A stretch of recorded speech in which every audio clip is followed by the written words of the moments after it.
Hi, everyone. Thanks so much for joining the PrepZone Podcast. I'm your host, Estevao Divino, and I have again with me our first repeat guest, Coach Matty Jacowleff. How are you?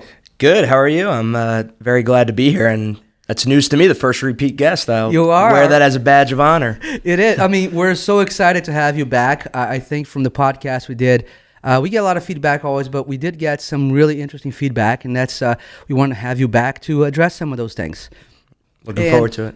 And before we get started, I know we already did your intro, but I want to, can you talk just a little bit about your psychology background? I know that you're getting a degree on that, but I want the audience to kind of feel like, this wasn't just something you picked up yesterday. It's something you're deep into. Yeah. I initially went to college at Northeastern University in Boston, and I was studying for a business marketing degree. So through my studies in marketing, I picked up a lot of psychology classes and just outside of academics as well, just found a very unique interest in how to understand the human mind and how to really, at the time, thinking how could I sell somebody a product in whatever company I was going to work at. And that kind of progressed into, after me getting my business degree, into deciding that I wanted to go into teaching and coaching and kind of realizing that you are still selling something. You're selling an idea, you're selling a message, you're selling a belief, you're selling a confidence in oneself and in a greater good. So since then, I've kind of taken off and in my master's classes, taking a few psychology courses as well, just so that I could really stay up to date on research and the current thoughts and how to perfectly lead. Yeah, I mean, it's so interesting because I feel like our mind is probably the most powerful thing we possess. Mm-hmm. It can take us to places, it can make us do things, make us feel things. I mean, it's just so, and it's so unexplored. Yeah.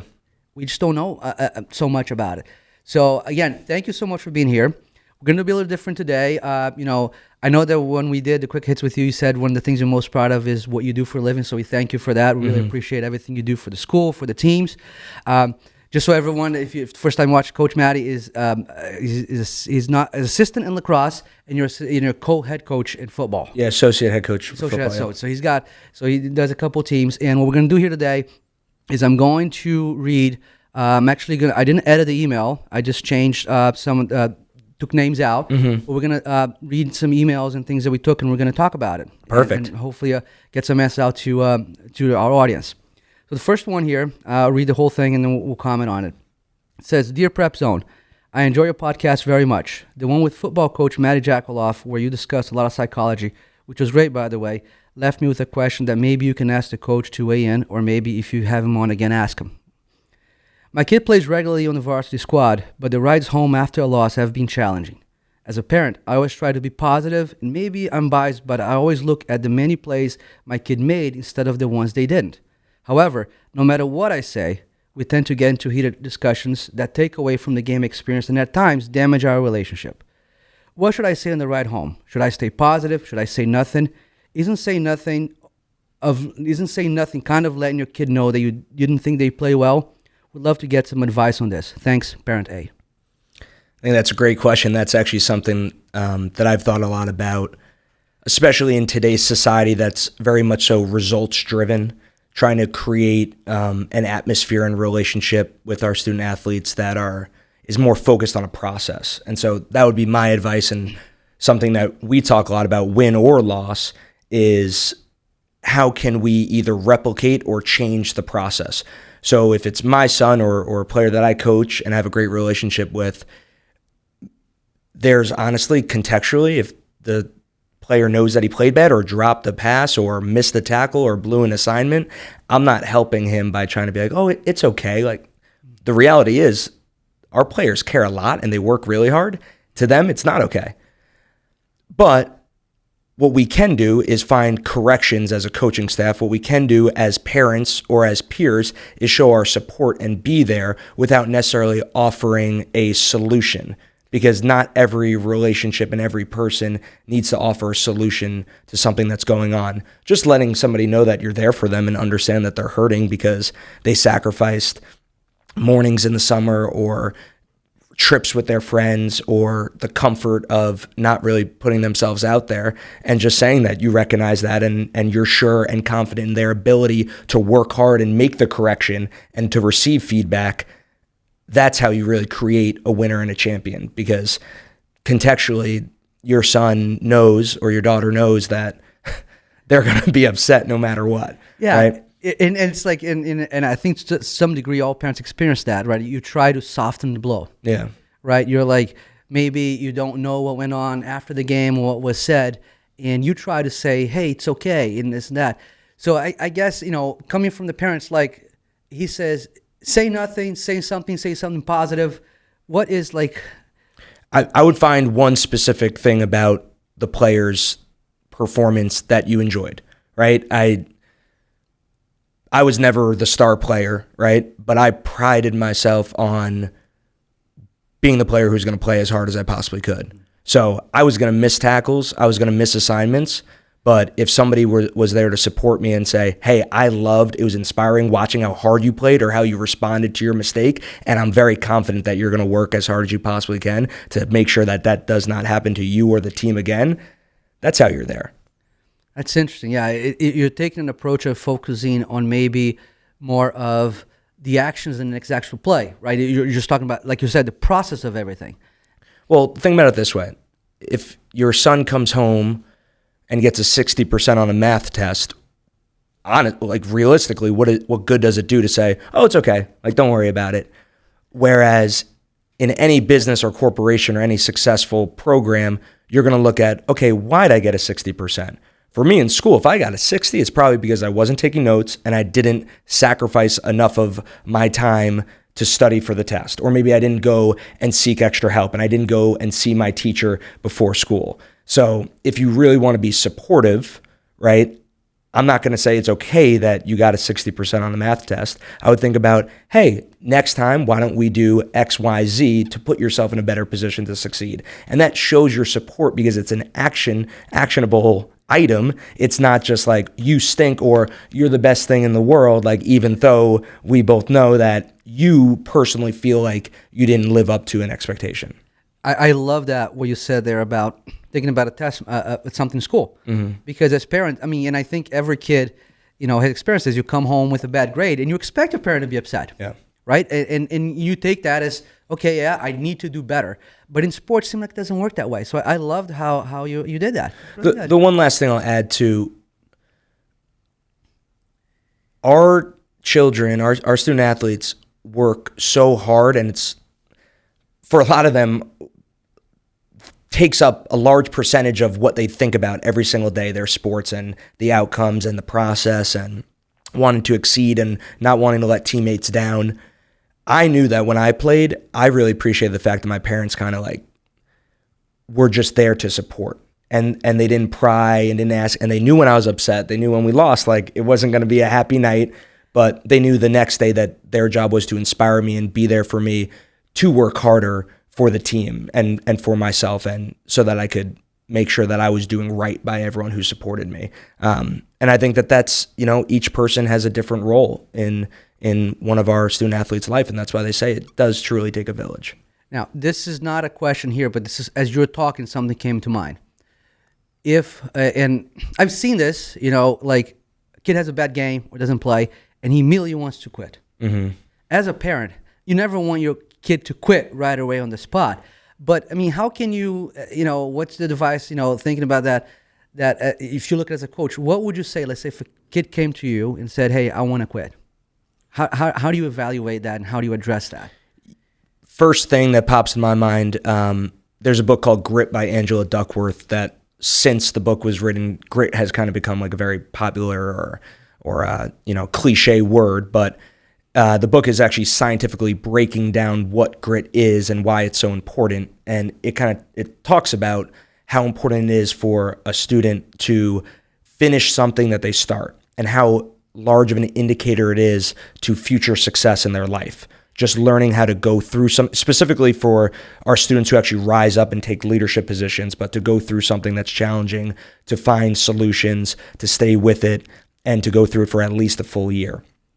Personally, it's not my place as a coach to really tell somebody not to quit, but my stance on it is that if we condition ourselves to approach something that's hard and challenging and uncomfortable, obviously within reason, right, we are going to condition ourselves to continue to be able to persevere through adversity and challenging times. And I would ask, again, there's context, there's different relationships. I would ask the player the reason why they want to quit. We've had players who, thought about quitting because something didn't go their way. And while I recognize the emotion of any situation and how that's disappointing for them, it's my job to offer them a path to how they could either get more playing time or how they could provide value to the team. Because not every single person on our roster is going to play on a Friday night, and that's okay. But every single person on the roster has the opportunity to provide value. And honestly, as a coach, as a leader, then I view it as my fault if that player does not feel valued. If they're putting in the effort, if they're making sacrifices and they're showing up every day and they don't feel like they're making a positive impact on the team, that is a leadership blind spot for me. And that's something that would have to be addressed. But generally speaking, I think that there's just so much value in knowing that what you're going through is hard, knowing that you might not be getting everything that you want, but still staying committed to your values that you are rooted in and persevering through that, because maybe it won't matter in football and maybe it won't matter in lacrosse or basketball or field hockey, but one day you'll be in the business world or one day you'll be in a relationship and you'll be able to apply the same concepts and to think more worldly, and that you don't need to be getting what you want to be successful. It's a great point. I mean, we could go on that for a while. I want to just ask for the next one, which I think ties in a little bit into that one. And I'll read this one here. It says, "Hi, please forward this email to the host of PrepZone Podcast.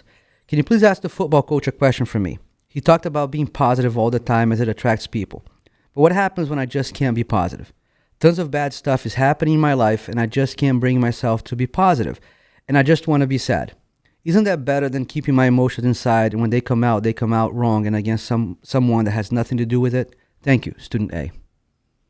I think that's a great question. And, I hope I'm not misinterpreted as in being positive is faking it.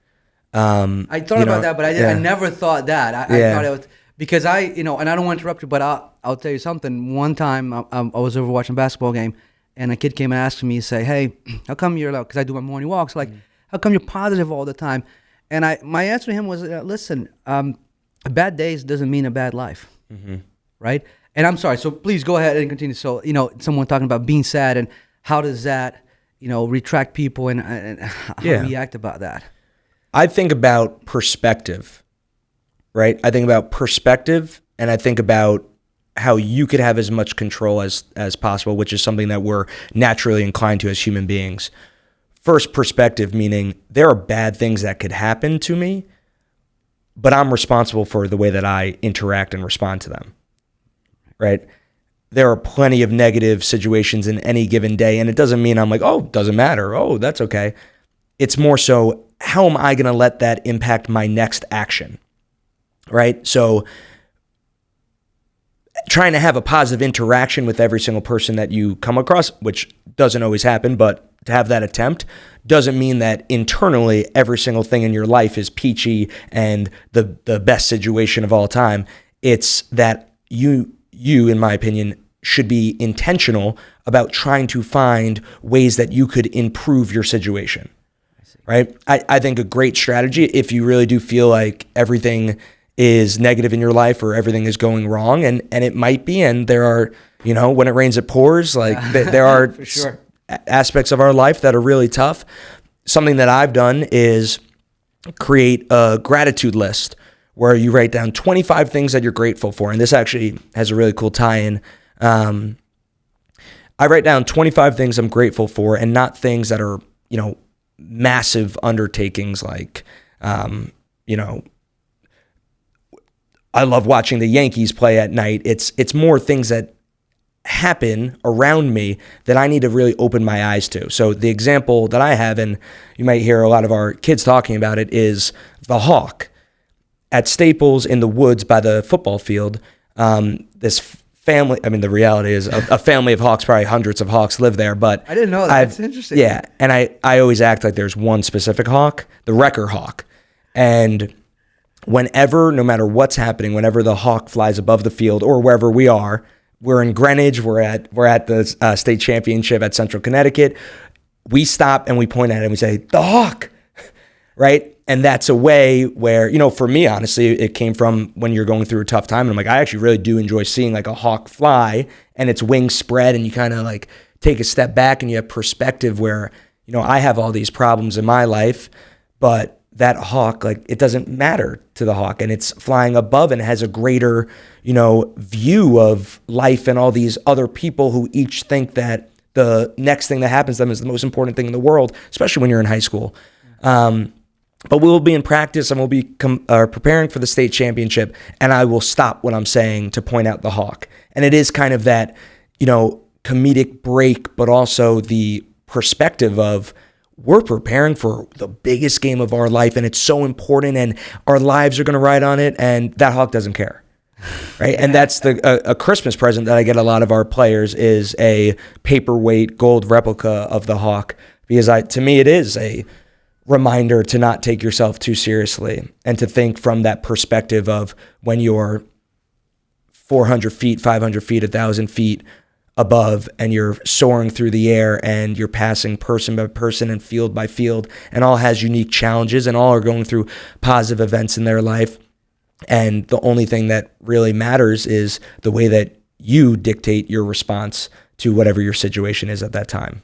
And that's interesting. I want to tie that in, and I totally understand that the perspective thing is beautiful. And I think that's something that I apply too, right? I always try to look at the positive things that are going on in my life. And that's how I can always try to be positive every day, right? When I'm sending out the message.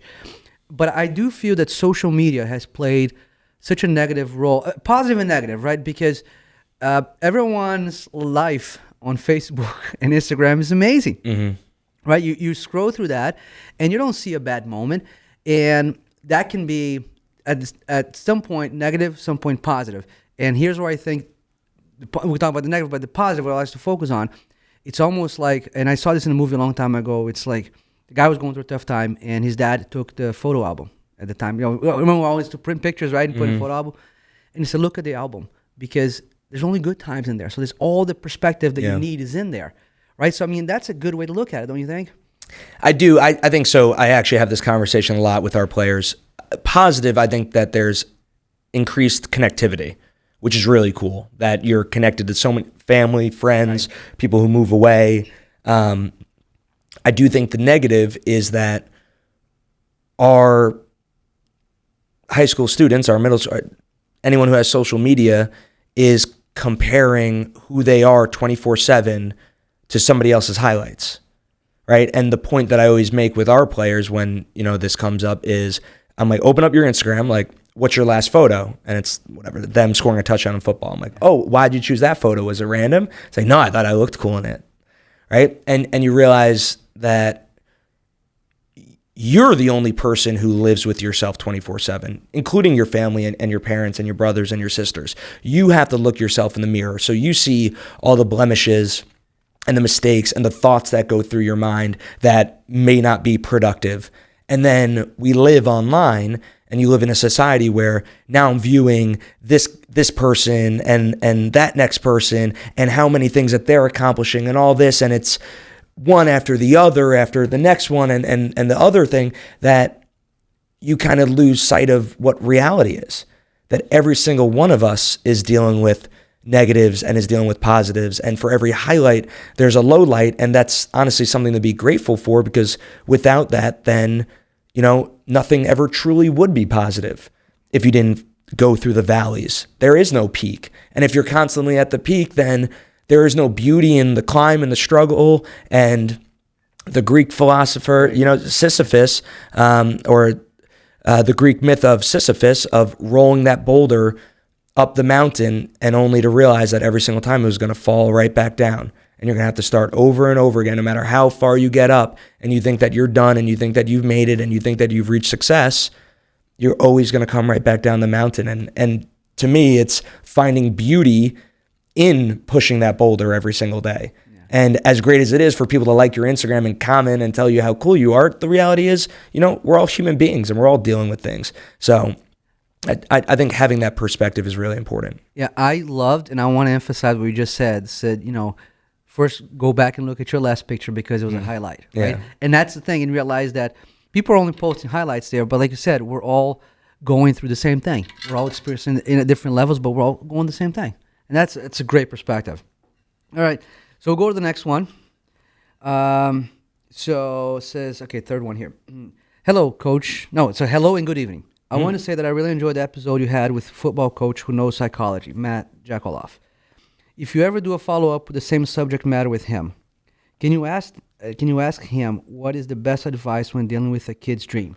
For example, my kid wants badly to be a professional athlete, but having played Division II sports, I think the chance of is not that great. Should I invest in the dream or scale it back? What is the best thing to do here? I want to do right by my kid. Thank you, Parent B. Yeah, that's a great question, and that's something that I think a lot about, and I bounce ideas off of others. And first, I don't think you ever want to kill somebody's dream, especially someone that you care about. At the same time, I think it is inappropriate to lead somebody down a path that is not possible. So how can you be there to support and help somebody think through their goals and their objectives while also making sure that they're attainable? Because if you listen, like, it would be great if I was in the NFL, but I could have wasted so much of my time chasing something that wasn't possible instead of, pouring myself into something now where I'm 26 and I'm able to have, hopefully a positive impact on many people throughout our community. To me, I think the most important thing from a psychological standpoint is having them come to the decision on their terms, right? Is to break down what is your ultimate goal. So we do this presentation for lacrosse and football about goal setting, macro and micro. So if your macro goal is to be a professional football player, then what are your micro goals that you're going to accomplish daily to help you get there? Right? You have to look at it. So a macro goal for me, if I was to play professional football, I need to run, let's say, a 4.640. Okay? In order to run a 4.640, I have to look at what are all the different things I need to do to accomplish that. I need to train my lower body. I need to go to speed and agility training. I need to sacrifice some of my time that I'm taking in school in order to be able to increase those parts of those areas of my physical attributes. And then, is that realistic for me to do with everything else that's going on? Now, once you break that down and you have your child or me or whoever write it out and they look at it, they're like, oh, you know what? Maybe that isn't such a great idea, because there are no additions. There's no, now I'm going to become train to be a SEAL. There are trade-offs. And it's okay if I want to train to become a SEAL, that's an okay goal, but I can't do what I'm currently doing and train to be a SEAL. So do I want to be a certified teacher? Do I want to be a football coach who's striving to be the best I could possibly be? Or do you want to be a Navy SEAL? You have to trade something, right? Your student, first off, if you want to go and play professional football or professional volleyball, probably the first thing is you need to get into a good school. Now, to get into a good school and put yourself in a situation where you're getting coached by the best coaches, you need to have greater grades, right? Because you need to be recruitable. Yeah. So what's your current GPA? And I think helping your son or your daughter see that and think through that on their own and just asking the questions allows them to kind of change and shift what their goal is, but also their perspective on what success is, right? I feel better about myself now than I probably would if I was in the NFL, and not that the NFL was ever even remotely a possibility for me, but when you're 8 years old, you think that, right? Every kid wants to be a professional athlete, right? Because they see on TV every day. That's what they want to do. But that is, I think it's a really great question, and I don't know if there's an exact answer besides being there supporting the thought process and not the outcome. What can you do to help your son or your daughter work through how they can achieve their goals? And then you'll see how they start to tinker with that end goal, that macro goal or that outcome, because they realize that maybe they're not willing to trade off some of the relationships they have, which is fine. And maybe, they like also acting in the school play, and that's really important to them. And they realize, I want to live in the moment right now and not really think about the future as much. And, it is a very interesting point and tough question. Yeah, I mean, I love what I think you just said there about the goal setting, right, and the sacrifices. Because every time we and I've dove into this, and you used a minute ago an example about grades, and I was the same one when I was going through the college process with my older son, and I was attending the seminars, and the speaker said, listen, if you have an Ivy League student or not. If your kid gets home and he's reading 3 books a night, you have an Ivy Leaguer. If your kid gets home, just like the 99% of the kids, and wants to enjoy some free time, hang with their friends, he's probably not an Ivy Leaguer. But he's still going to be very successful. He's still going to go to a great school. But that's just who that person is, and they'll still be successful. It has nothing to do with it, but it's expectation, right? Because every parent thinks, oh, my kid's an Ivy Leaguer, right? So I love that. The goal setting was terrific. And I think it's not about killing the dream. It's about putting a premium on the process. Yeah. Because through that process, maybe they'll realize that the dream changes. But even if it doesn't, they will be better for having gone through that process. Yeah. Right? It's every day, every decision that you make, every action, every sacrifice will build to something greater. And a lot of people, I think it's a way that you could look at hard work and say hard work doesn't guarantee you success. I don't agree with that. I think hard work guarantees you success, just maybe not the success that you initially thought. Your definition of success may be different than really what that level of fulfillment you're going to feel inside will be. And maybe when I was 8 and I thought I was going to work as hard as I possibly can and go play for the Patriots, that level of success I did not find. But the hard work did lead you to different challenges and different situations that helped grow who I am as a person and then allow you or me to live a life of service, to help others elevate their performance. And that's success. And that's what the hard work really helped tailor to. Yeah. And one thing that is so great, you said that, I read something today that really kind of changed a lot of the things that I do. It said, don't strive to be well known, strive to be worth knowing. Mm-hmm. And it ties back to what you said when you were here the first time. You said that the thing you're most proud of is how you like you talked about your dream of playing the Patriots, but you're so fulfilled now what you do, and you're shaping lives of young men every day. And it's amazing. I love that, Coach. It was great. So I want to get to one more here. And this one's cool. They haven't addressed my name. So hello, Estevao. And thanks for PrepZone. I love keeping up with all the staple sports, especially the coverage you give the girls' sports. The lacrosse coach, Jacowleff, he was really good, and although I'm not a lacrosse player, I have a question for him. Thinking psychologically, is it better to put in all your subs when the games are out of reach or keep your starters in? I never understood what that does to the team's mentality. Are you rewarding the subs or punishing the starters? Thank you, Student B.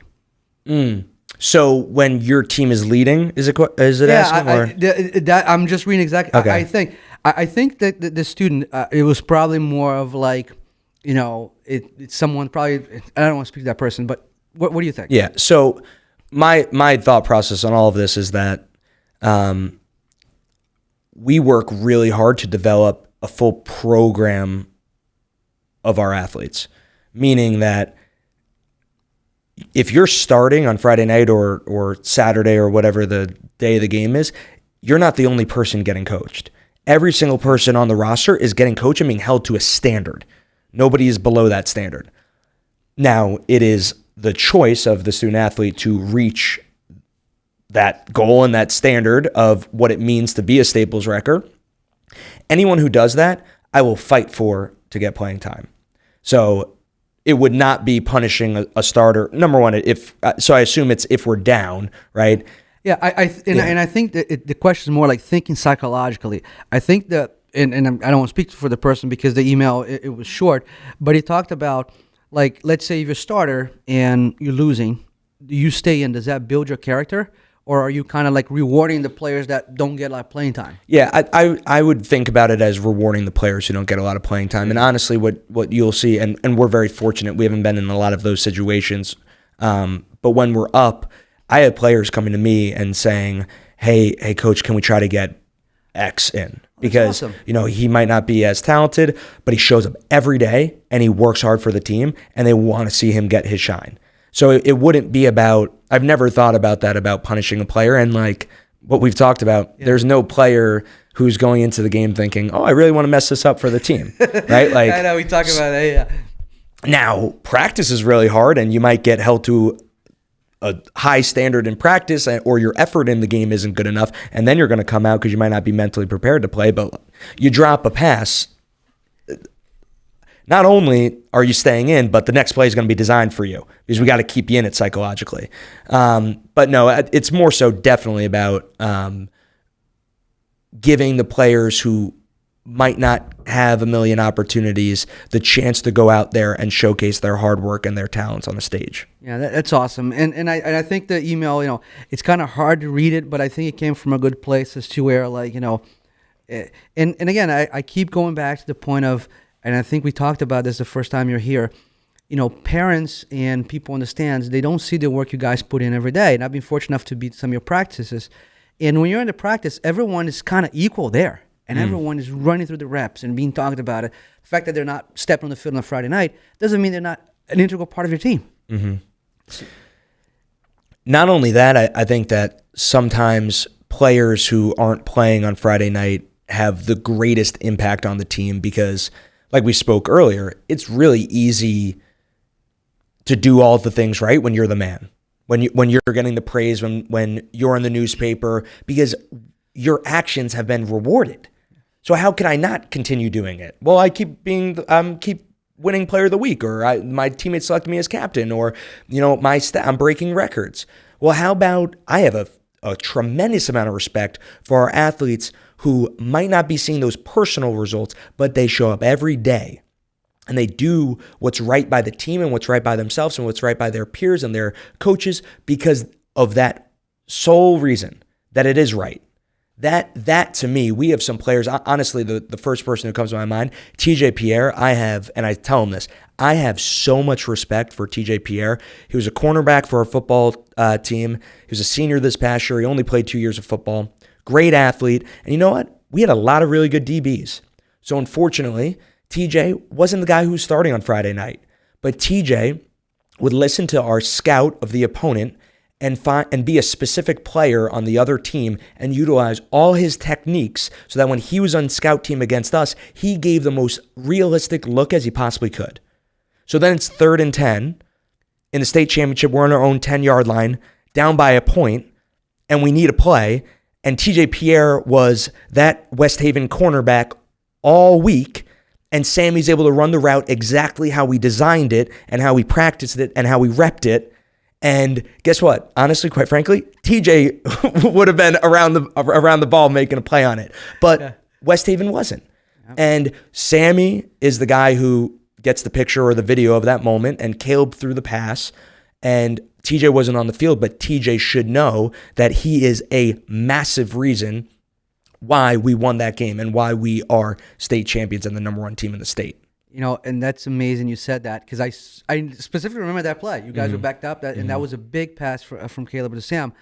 And it brought to mind here, and I know you're not going to like this because you're a Patriot fan, but when Eli Manning had that play where the guy was grabbing him and he had that, the helmet catch, he talks about the quarterback who unfortunately passed away, who was the guy who kept pulling him, right? Every time the guy kept pulling. So the reason that he was able to make that play is because in practice, someone always pulling on him and he was trying to get away from the guy. And you look at this, like, we're talking about high school sports, and I know I put in a lot of time that's almost ridiculous, but it's high school sports. Yeah. So if we're really basing our value as human beings based on the results of what you do on a field or the wins and the losses, like, I don't know. I think TJ Pierre is going to be successful in anything that he does, and we have multiple other players who have done that for our program because of what he learned and the way that he chose to act, even though he wasn't constantly being rewarded for that. And that's honestly why we do a scout team player of the week where they get a championship belt when we give out awards the night before games, and we make sure to do that for that exact reason, that they should know, and I give a speech about them in front of the whole team and what they mean to our program because, they deserve it and they deserve to be celebrated in that way. I love that. And I don't know, I've been around sport. I've never heard of that. And I hope that parents who listen to this and kids say, listen, everything's being looked at. You are, it's amazing. I love that. I absolutely love that. Coach, it's been so great to have you here again. I think that we're going to probably eventually have to have I feel like these are going to become like group therapy sessions. Yeah, I love it. I hope you indulge us a few more times. It's been so great. Like I said, we get a lot of feedback from that. I do think that, the mentality of everything, and I want to give a chance to give one final thought. And you said about, the goal of high school sports. And I read a lot about that, right? As to, it's not about the win and losses, it's about the process. And if you left, maybe you weren't a state champion, but you left a better person. You went through some adversity that made you a better player, a better son, or as a parent, a better husband, a better father to the kid because you saw all that. How does that tie into your whole life, and what do you feel like, the ultimate goal is? To me, I think the ultimate goal, honestly, that I'm driven by is not letting the people around me down. And I think although that might have kind of a negative connotation of not letting people down, I think what it teaches you is to live a life where you're constantly thinking of others and you're giving back to all the ways that you've been supported. And I think the goal of high school athletics is to really educate our students to be rooted in a sense of values and a sense of self-purpose regardless of external situations. And, something that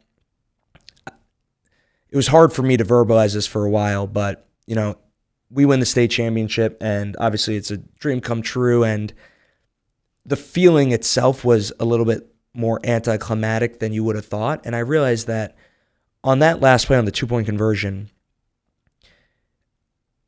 you would think that you'd be very nervous because the season, the entire championship is on the line, like for forever, it will come down to this. And I really wasn't nervous, and I wasn't nervous being like, oh, I know we're going to make a play. I was at peace with the process.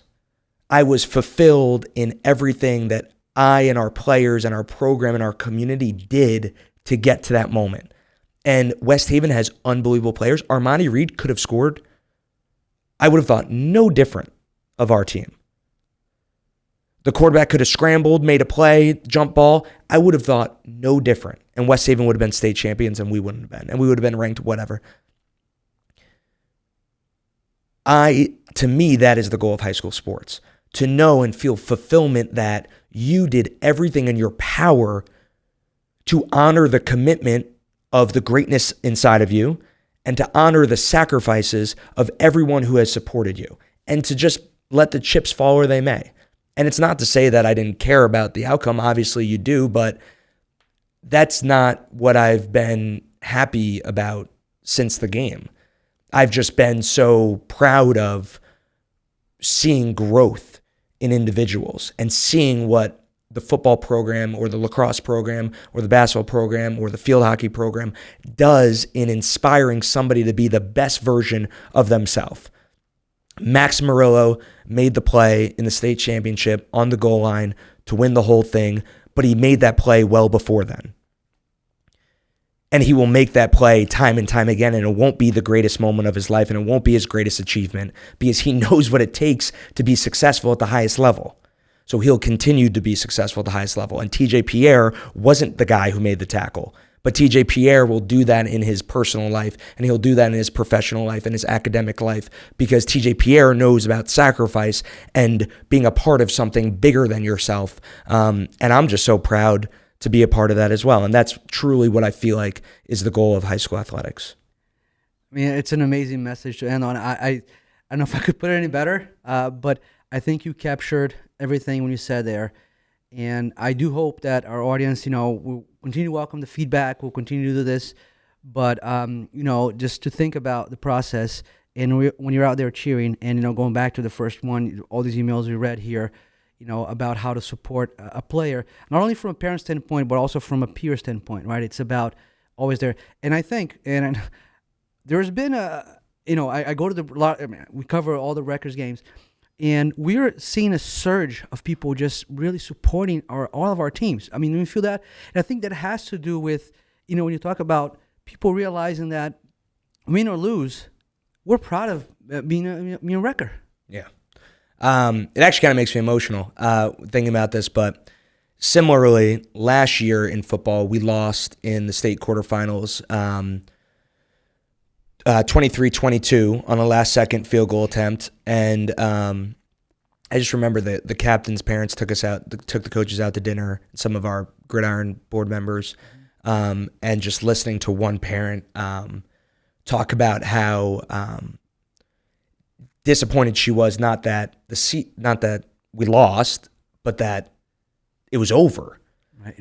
And fast forward, we win the state championship, and we're out with the parents eating dinner, and a parent came up to me, hugged me, and he was almost in tears, saying, like, I'm so disappointed it's over. And so you talk about heartbreak of losing in one of the most, upsetting fashions possible, and then the ecstasy of winning in one of the most outstanding ways possible, and the consensus was it's disappointing that it's over. Yeah, it was a ride. And, my message that I want to say, my final message was that, I love our student athletes at Staples and the school community, but Staples is truly a special, special place. And it means so much to wear the S and to represent that community, and to the parents who come out and support, and the future wreckers, the ones that, they dream of one day watching their son or their daughter play on the big stage, and the alumni who come back.